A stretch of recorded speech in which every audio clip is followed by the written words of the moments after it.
how to add elements in Figma. In today's video, I'll show you how to add basic elements in Figma like shapes, text, images and more. Perfect for beginners. Let's jump in. First, make sure you have downloaded Figma on your device. After that, click on search bar and open Figma app. Now open an existing file or create a new one to start from scratch. To add a shape, go to toolbar at the bottom. Click shape icon here and choose from rectangles, circles, lines and more. And simply drag and draw on the frame. Next, click the text tool on the toolbar, or you can also type T on your keyboard. Click on it and start typing. You can style it from the right hand panels.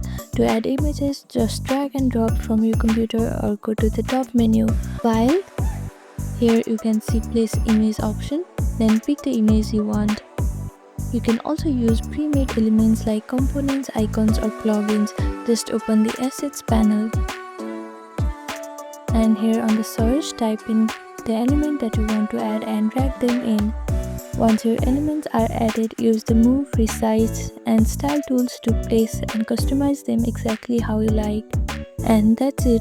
This is how you add elements in Figma. Thank you for watching this video. Please do not forget to like, share and subscribe to our channel and comment down below if you have any other queries. Thank you.